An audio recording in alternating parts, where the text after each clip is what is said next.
nasce livre, mas por toda parte se encontra acorrentado. Frase do nosso filósofo de hoje, Jean-Jacques Rousseau. Pessoal, o Rousseau é um filósofo francês.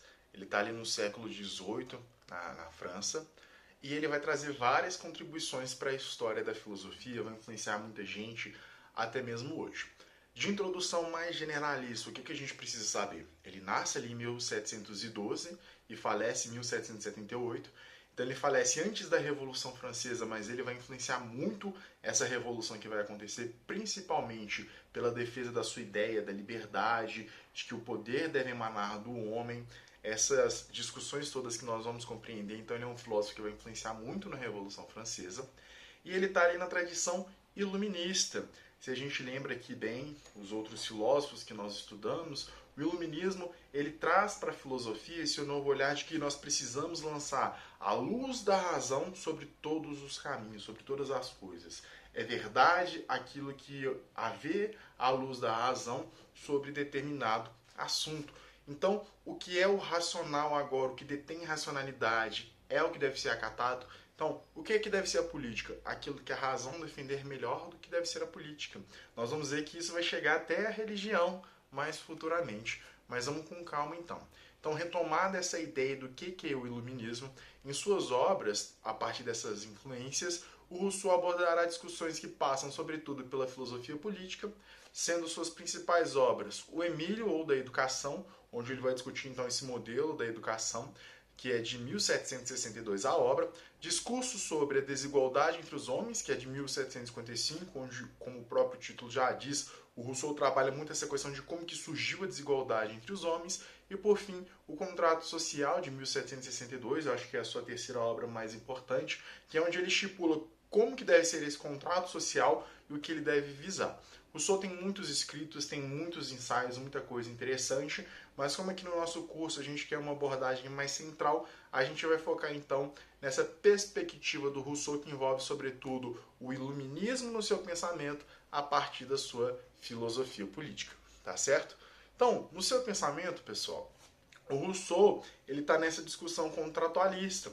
Se nós lembrarmos bem, dois são os grandes tópicos da discussão contratualista. Primeiro, qual que é o estado de natureza do homem? Isso é, o homem nasce bom, nasce mal, não nasce nem bom e nem mal. Como que é o homem naturalmente? Essa é a primeira questão. E a segunda questão é, qual que é a necessidade da existência do Estado? Para que o Estado deve existir? Qual que é a sua função? Qual que é a sua finalidade? O que ele deve fazer? Na visão do Rousseau, então, pessoal, o homem em seu estado de natureza é um bom selvagem. O que isso significa? Que ele é dotado de compaixão e simpatia e não detém maldade. Então é como se o Rousseau defendesse essa ideia de que o ser humano ele é bom. Mas esse bom aqui significa o quê? A sua inocência, a sua ignorância frente à possibilidade de casar mal ao outro. Todavia, com o desenvolvimento da sua racionalidade, a humanidade forma a sociedade. E isso vai apartando cada vez mais o homem do seu estado natural. Longe da sua originalidade, o egoísmo e o interesse pessoal irão surgir nessa sociedade. Consequentemente, se instaurará a desigualdade entre os homens.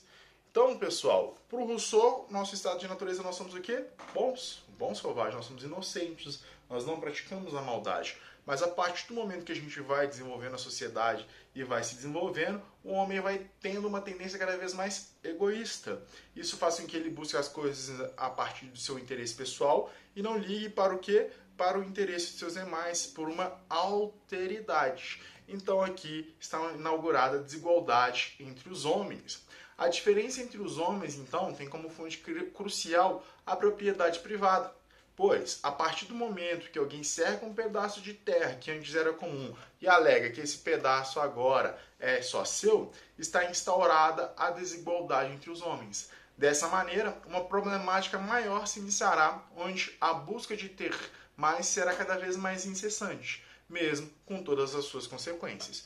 Então, o homem agora que era bom, ele tem essa tendência ao egoísmo e isso vai gerar uma série de problemas porque ele sempre vai querer mais. Diante desse problema do egoísmo humano, o Rousseau traça o contrato social. Nele, o filósofo visa, mediante um contrato, conservar a liberdade humana. Tal constituição teria como base a vontade do povo. Em outras palavras, o que o Rousseau está propondo nessa Constituição?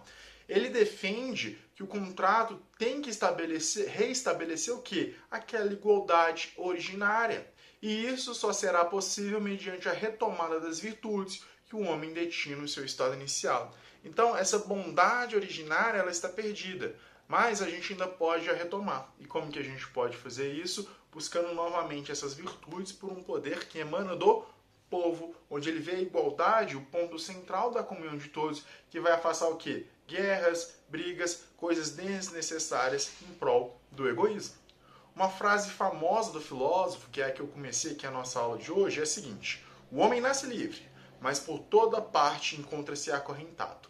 Isso mostra o momento em que a humanidade vivia em sua visão. A maneira para retomar então a igualdade primária que os homens detinham será aderir a uma nova forma de governo que parta do povo. As formas de governo com base na soberania do povo que o filósofo defende e baseia na democracia direta e participativa terá como base as cidades pequenas. Então, as cidades pequenas, vamos pensar aqui, por exemplo, Belo Horizonte. Aqui nós vamos ter uma eleição direta e o nosso representante direto vai ser então o chefe aqui da nossa cidade. Já para os povos maiores, onde se unam várias cidades, aqui a gente pode pensar nossa noção de estado, por exemplo, em Minas Gerais, o Rousseau defende que a aristocracia, com o governo dos magistrados, estará presente, que é o que ele chama de estados médios. E a monarquia nos estados grandes. Nesse modelo, o poder emanaria do povo e, com base em uma Constituição que visa a igualdade e as virtudes originárias, novamente haveria uma igualdade entre os homens e acabaria com esse estado de egoísmo constante que leva o homem à guerra e demais problemáticas. Pessoal, então na aula de hoje a gente compreendeu a tese central aqui do pensamento do Rousseau no que tange filosofia política. O Rousseau ele tem várias problemáticas com a sua vida pessoal, por exemplo, ele tinha 4 filhos e mandou esses filhos todos para adoção. Eu acho que isso é um fato a se pensar, mas a gente não deve julgar o filósofo por isso, mas pela sua obra, pela defesa do seu pensamento.